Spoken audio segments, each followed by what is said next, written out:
Hello boxing fans, Chris here from cmboxing.co.uk. Yep, it's Friday, which can only mean one thing. It's time for another weekly news report. We start this week with the news that Errol Spence has announced his intention to clean up the welterweight division after he beat Lamont Peterson this weekend. He says that he intends to become the unified undisputed welterweight champion, and then he will take on all comers in the division. Now this is a fairly reasonable thing for him to say, as he is unbeaten and he is currently the IBF champion, which is the title that he will be defending on Saturday night. Whether in fact he can become the undisputed king of the welterweight division, we will have to wait and see. But good luck to him. In other news this week, Dillian Whyte has promised to knock out Lucius Brown when the pair meet for White's WBC silver title at the O2 in London. The pair met at a press conference on Thursday, where White promised that he would end the fight by knockout. But surprise, Brown made the same promise, which is not unusual at a fight press conference. But as I reported to you last week, when the fight was done, this should be a really good fight, as I think that their style will gel well. And having watched the press conference yesterday, I get the feeling that there is a little bit of bad blood between the pair, which should also make for a good fight. Whether either of them can make good on their promise of knocking out the other, we will have to wait and see. But whoever wins, whether it be White or Brown, it should put them squarely in the WBC world title picture. Which means that at some point, even this year, they should get a shot at Deontay Wilder, or if things go the way it looks like they are, it could be a shot at possibly Anthony Joshua in the early part of next year.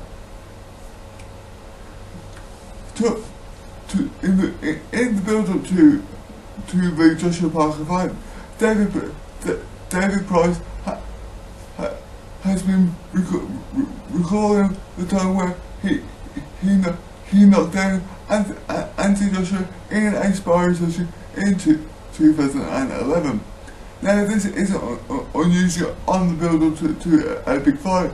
Former sparring partners come out and say, well, I knocked him down in sparring, so surely I should be able to do it in a fight. But as we all know, there is a big difference between sparring and fighting.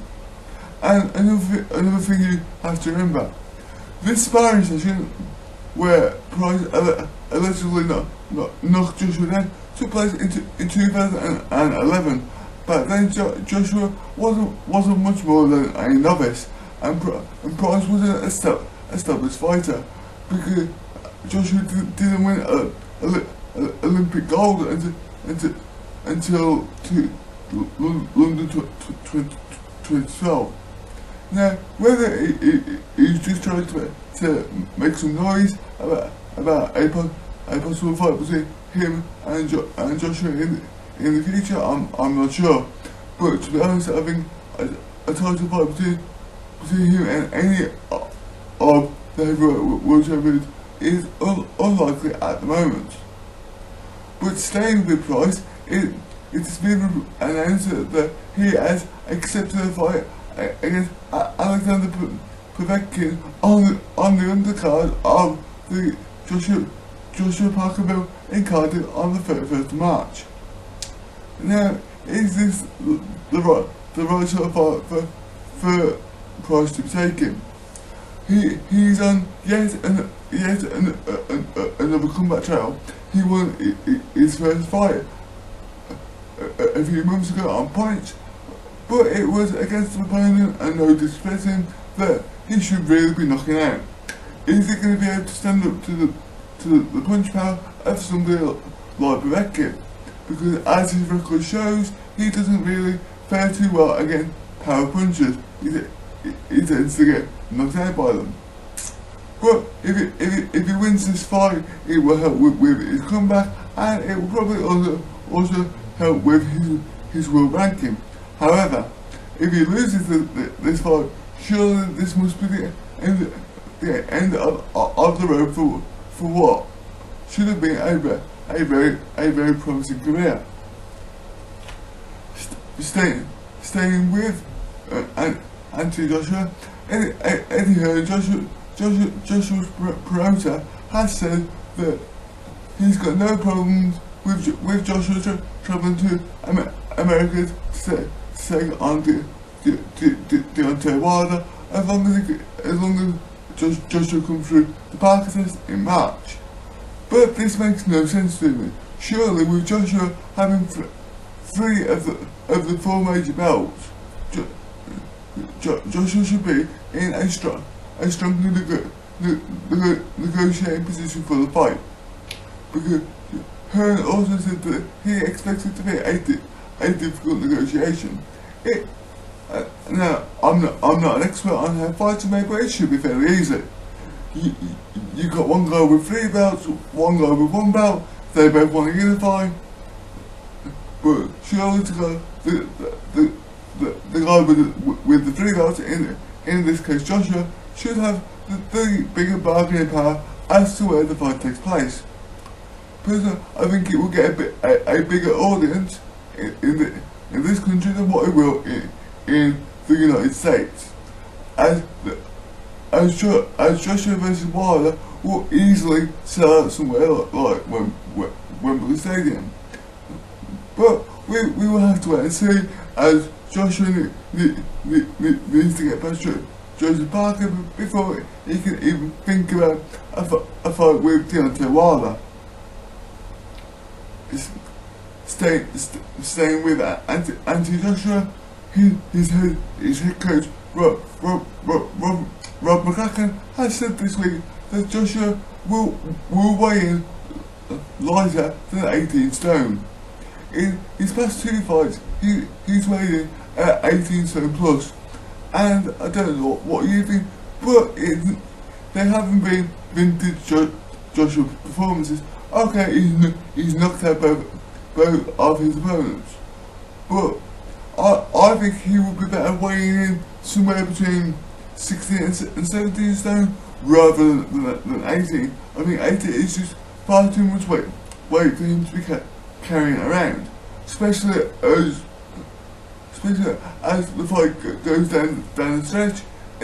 At times it looks like Joshua is running out of steam, which is why I think McCracken wants to get his way down, probably back to the 16-17 stone mark.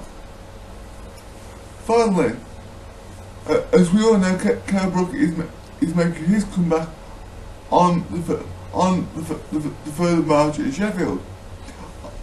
And on that bill, we have a much anticipated rematch between David and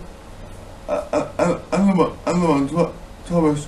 Now, you may remember that the pair first met in Sheffield last year on the undercard of Brook v Spence, and Alan lost a narrow split decision. But this time, Alan has vowed to avenge the defeat and leave the result in no doubt. He didn't say that he's going to knock him out, but I think he's learned from the mistakes of the first time round, and he's not going to make them again. Personally, I think that's going to be a really good rematch, and it's one that I'm definitely looking forward to watching. Right, I think that you guys all caught up with everything going on in the world of boxing. Please don't forget to like, share and subscribe to my YouTube channel, and I will speak to you guys next week. Have a good one.